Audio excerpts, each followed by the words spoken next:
So, sorry about that, I had a phone call. There's 2 minutes left in. Ryder at Iona. He's up 3 with 2 minutes to go. Ryder was 2 players down. But needs to score quickly. But that is the finishing touches. We have a minute 36 left and 88 seconds on the shot clock. This is if Iona can. Ryder's gonna be forcing a lot of turnovers and stuff like that. Iona can just hang on to that ball. This one's over.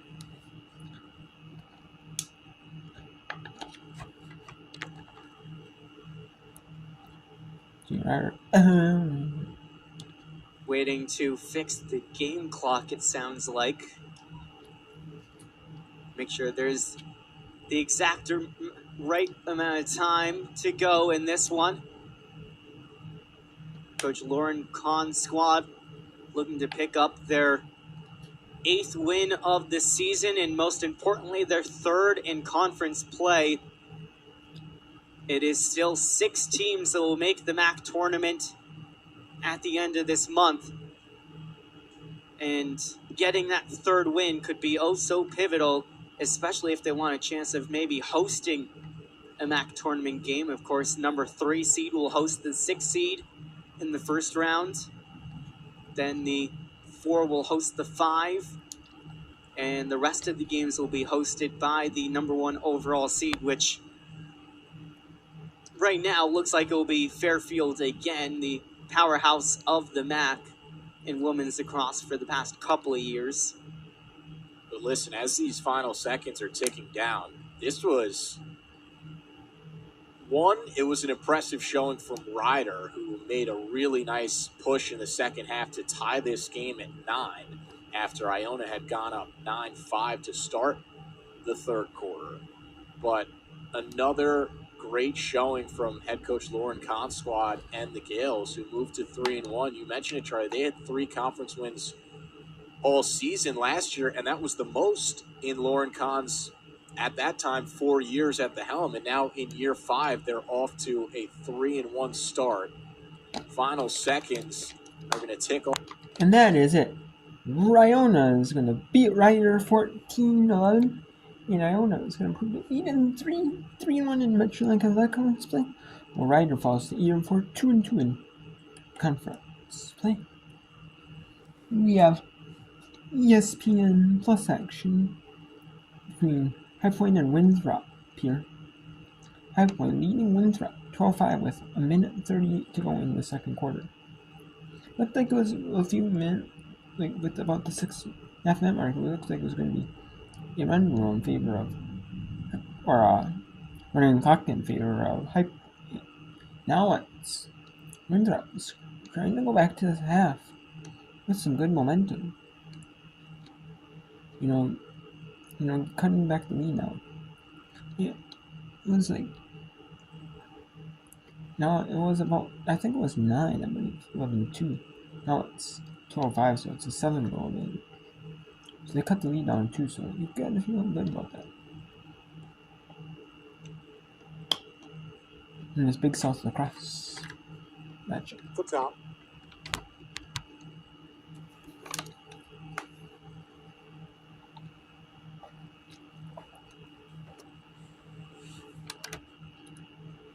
If you're Shot pass incomplete. Looks like it's going to go out of bounds, and it's going to go back to Winthrop. But if it's High Point, if High Point probably will have a good chance to run to, not run, but like get a running clock in the second half, the 3rd and 4th quarters. But this is a good showing, for Winthrop. Maybe if they can cut it up pretty good bit though, maybe makes it interesting. Maybe makes it more interesting. Maybe makes it a little bit interesting, And that is the final second quarter in the first half. High Point University leads 12-5. And they're going to go to a 10-minute halftime break. And I'll be back at that one. We have Gardner-Webb here and Mercer in Big South versus SoCon. They are a conference. This is a non-conference. There may be conference rivals in women's lacrosse. We have Gardner-Webb 0-11 in overall, 0-2 in conference play. Mercer's 5-5 in the overall, but they're 2-0 in conference play. Or this could be a non-conference matchup. We got Mount St. Mary's 1-0 over Canisius. Mount St. Mary's is 3-7 and 1-2 overall in conference. Canisius 8-3, 1-2 overall in conference. Top 8 make the conference. Top 6 make the conference tournament. We have Quinnipiac 1-8, 0-3 in conference. Well, then Hammond is 3-8, 0-3 in conference. And we have the Maris Red Foxes 3-7, but 2-1 in conference against Fairfield. 25th ranked Fairfield 9-1, 3-0 in conference. So it is a rainy day here at Marist, and same for Manhattan. It looks like Canisius is playing in the rain too. So we got Big South. We got Metrolank Athletic Conference action here in the rain. Let's go to the free position. And that is in. No, it is not as a save. Looked like it was in. But no.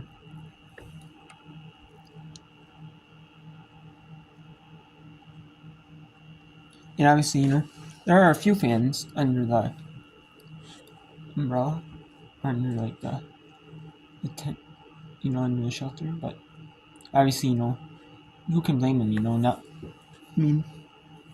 he looks like, you can blame him, most people don't want to be on this weather, and you can't blame him, for that.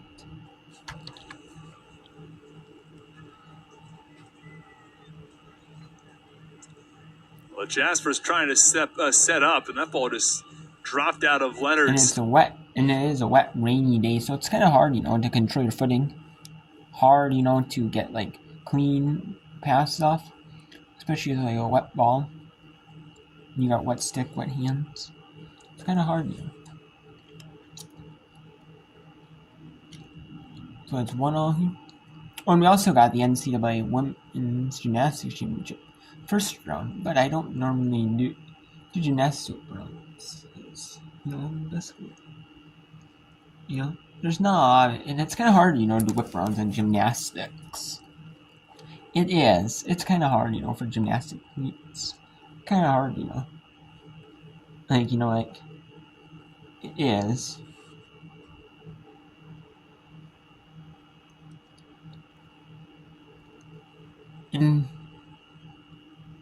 But there's only two ones in the first round. It was Illinois Ball State at Michigan University in the Ann Arbor Regional, and we have the Fayetteville Regional. We have BYU Boise State in that region. At Arkansas. When it's a play-in, the second round. Or the second round of gymnastics match. And then then there's so many teams, probably 2 against 2 or maybe it's 2 fours. And then the top 2 make it. Who knows, Need to speed up, I don't know. Maybe less sights. Change, especially the turnovers, which have been killing the Jaspers offensively, but defensively they've been able to make up for it. And there's another one. Abby Wise had that ball at midfield and scooped it up. Okay, so now let's flip over. Oh, they're having a timeout here. And this one here, there are some TV timeouts for midway through the first half. And this one, there hasn't been any stoppages, really, for goals, like goals or anything, really, or none of these sides have taken a timeout. There's nothing that can, make it like a true. Because, if it is out of play, it is a running clock. Or maybe these officials are just trying to maybe speed up the game because it is raining though. That shot whistles high. That was Mia Delman. And I do have to go to my JOB later at 4 p.m. my time. It's 3:16 right now, so I'm gonna do only a low whip round, not a whole lot whip round, just a brief whip round. So. Turn the ball over quite as much. And after this game, I'm gonna go to the Fairfield Manhattan. You said it perfectly. The riding game has been excellent for Quinnipiac thus far, and Manhattan haven't done themselves any favors with some errant passes, but Quinnipiac has applied some pressure early that has really forced Manhattan into some tough decisions, and Gambardella able to launch that one over the top, but it's going to result in another turnover. Yeah, another violation. I think the idea was he can't break the ride, just send it as steep as he can and see what happens. I mean, it wasn't the worst idea because there was a player open, but it's just hard in these conditions to get that ball over the top with the wind whip. In this game, it looks like, there's wind, whip, and wind. It's kind of hard, to score this one. And it's going to be like, these teams are just going to be happy when this one's over, to get it over with. I'm surprised, they didn't just postpone it to the next day, but they're really brave and play it out in the rain. This makes a very difficult game, though. Very difficult, tough game. I mean, maybe they got other games on this Saturday, maybe. Maybe one of these teams is, or Sunday.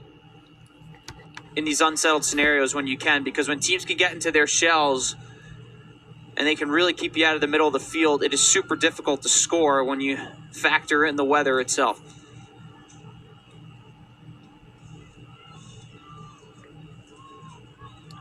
Play that ball in front. It's loose. And the Bobcats scoop it up. This is an area so far we've seen today where the Bobcats have found some success, winning the race to a lot of ground balls. And right now it's a 4-1 ground ball advantage for Quinnipiac, but it seems like everyone that's open, every opportunity to pick one up, it seems like the Bobcats have been there. Yeah, and another force from Olivia Crothers offensively. There was clearly no one open in the middle of the field, and she just tried to force it inside and resulted in another turnover. But you have mentioned it. The ground ball war has been won by Quinnipiac, but a real nice one there from Manhattan, courtesy of Emily Fiola. Just getting her nose dirty, making things happen, but yet another turnover in the clearing game. But it's gathered back by Manhattan. It's Hannah Cleary with it in the final seconds of the first quarter will likely tick. And that's going to be it. End of quarter one. Quinnipiac and Manhattan 1-1 here in that first quarter. What a slow first quarter, but it is raining here.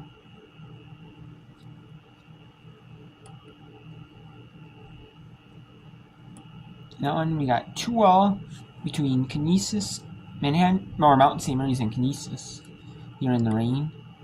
And we have a rain here in this one. Fairfield up 4-0 on that one. And we have Mercer 5-1 on Gardner-Webb. Oh, it is a Big South lacrosse match. Mercer has joined in the Big South for women's lacrosse.